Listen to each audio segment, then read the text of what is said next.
Welcome to episode 20 of Mina Narrates. I'm your host, Mina. Thanks for joining me in my library. This episode features part 9 of There's a Killer in My Town by Charlie Blackmoore, aka Beautiful Nightmare.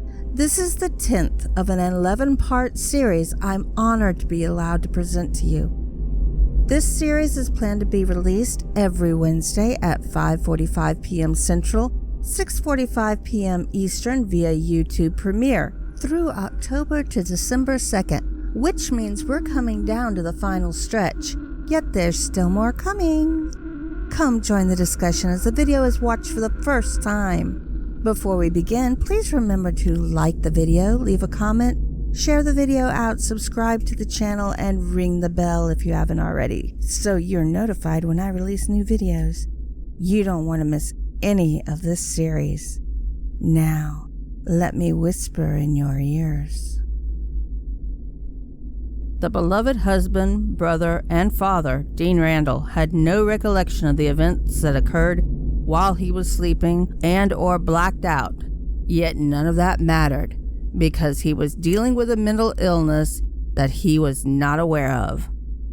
The person he was, the person everyone thought he was, turned out to be the normal one whom had been controlled by a darker, more dominant personality. Things might have been a little different. Things might have turned out better for the entire town, and the people in it had someone realize the difference in the personalities. Each encounter they had with Dean was with the separate personalities. Those poor people. Dean had been dedicated to protecting the people of his town, whereas the alter personality had no remorse for what he had done. He was absolutely satisfied with his sinister needs, which happened to be the greatest thrill of his life. Living with a mental illness would have been challenging had Dean known, had his husband, Marcus, had known. The only person to suspect that something was wrong with Dean was his former co-worker, Lucas Collins. Lucas had an encounter with Dean while his other personality was in control. The strange behavior caused a suspicion to begin, which then made Lucas keep a folder on Dean and every behavioral characteristic that he displayed. The only other person, aside from Lucas, to suspect something wasn't quite right with Dean was his partner, Ethan, which resulted in the Snow Creek killer murdering his partner without hesitation.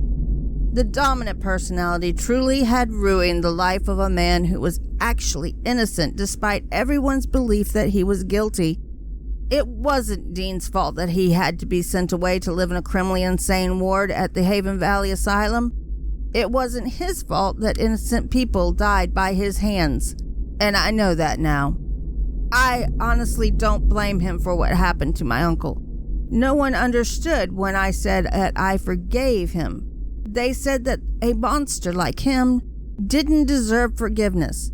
Knowing now what I didn't know then, that he had a mental illness, I'm not sure why, but I feel bad for the guy. I felt so bad for him, I went to visit. Surprisingly enough, he allowed the visit and actually spoke to me. It was the Dean Randall I had known for a long time, the guy I had liked seeing act as the Snow Creek sheriff. I didn't bother to tell anyone about that little detail. Dean wanted it to be a secret, to let people think that he had last spoken to Dimitri Jenkins. I am honestly thankful for the chance to have spoken with Dean before he tragically ended his life. Perhaps he ended it because he couldn't handle the awful things he had done, even if it weren't really him. Maybe he couldn't bear to think of what all this had caused his daughter. And maybe he decided ending his own life instead of dying in a mental asylum would be better for everyone. Well, it might have soothed his pain of knowing that he had been the one slaughtering people in his own town, yet it didn't heal any of my pain, nor the pain of his daughters. I remember being the one to break the news to Callie Turner. She was absolutely devastated because she knew she would never get the chance to hear her dad's voice again. Except I had a tape of the night we discovered the bodies of Officer Phillips and Curtis. It was not ethical to give someone a copy of a police officer's dash cam, but she was grateful to have it, to be able to hear her dad's voice whenever she wanted to and or needed to. Little does she know that wasn't the only thing that Dean's voice was on. Dean Randall made a tape for his daughter the night he committed suicide. He explained that what he did was wrong, but he had no idea he was the one lurking in the shadows waiting to strike upon the townspeople. He admitted to having nightmares of the crimes, but that's all they were to him, bad dreams. Dean then went on to say, had he known he was mentally unstable, he would have committed himself into the asylum instead of living his life with the horrible dreams that he hadn't realized were actually his reality. Yes, I have read the letters he had written to Callie. Yes, I thoroughly studied them to see if I could spot the difference in the writing.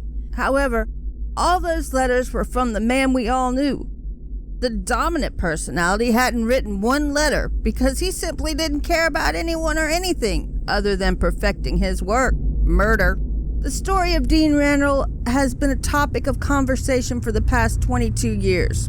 All you ever hear when his name happens to be mentioned is how horrible a person he was. Even the younger generations dislike the man for the things he did without knowing it. It really gets under my skin to know that his name is being slandered long after he is dead. People don't take into consideration of his family will feel upon hearing that.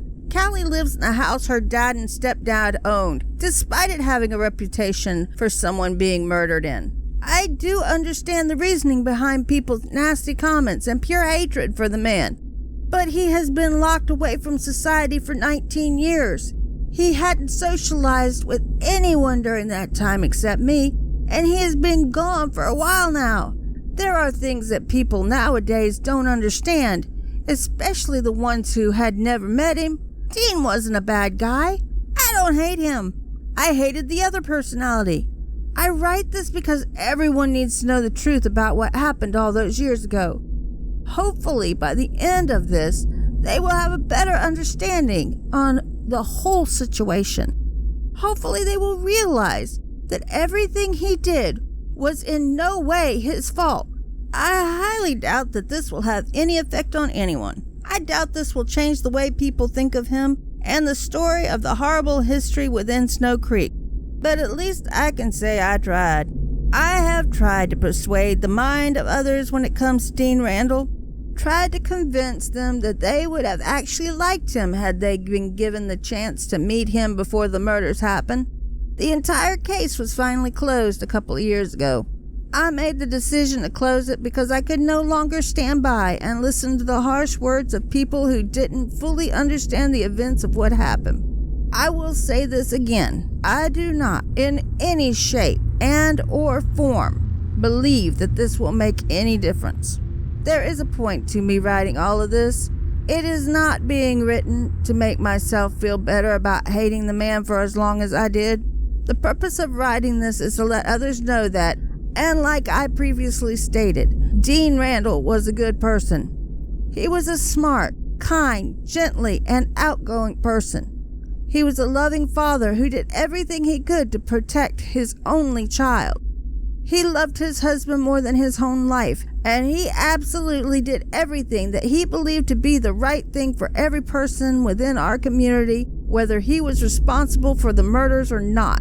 That man was a good person, a good sheriff to the town, and honestly, he was a good friend of mine. Since the day we met in the police academy, we hadn't really talked much since we graduated the academy, but I still considered him to be a close friend.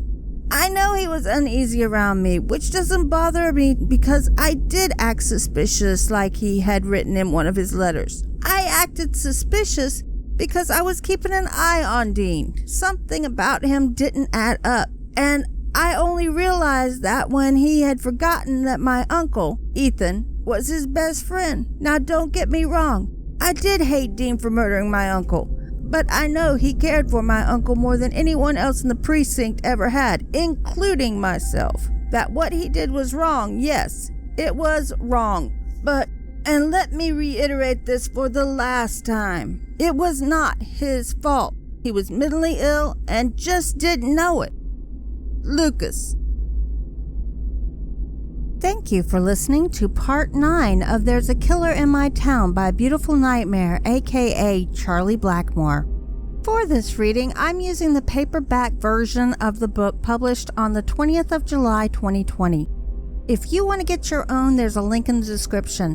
While there, you can also get her just published book of short stories.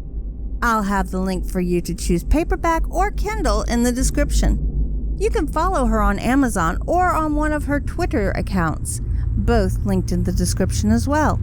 Now we hear from Lucas Luke Nielsen Collins, 22 years after the murders. What do you think of what Luke has to tell us? Do you think Luke's being honest about what Dean said to him? Do you think there was something else? Did Luke cause Dean to kill himself? Why did Lucas keep the tape Dean made for Callie from her? Guess what? The story isn't quite over for this book yet. Can you guess who we will hear from next? What will they say? I'm not giving any spoilers. If you have read the book, please do the same. Let me know what you think in the comments. While you're down there, please give the video a like and share it out. If you aren't subscribed, consider subscribing and ringing the bell so it rings, so you don't miss the next part. I want to say thank you to all of you who have subscribed. I appreciate your faith in me and enjoyment of my content. Thank you to everyone who has been so welcoming, supportive, and helpful. Until we meet again, have a wonderful day or night, and be safe.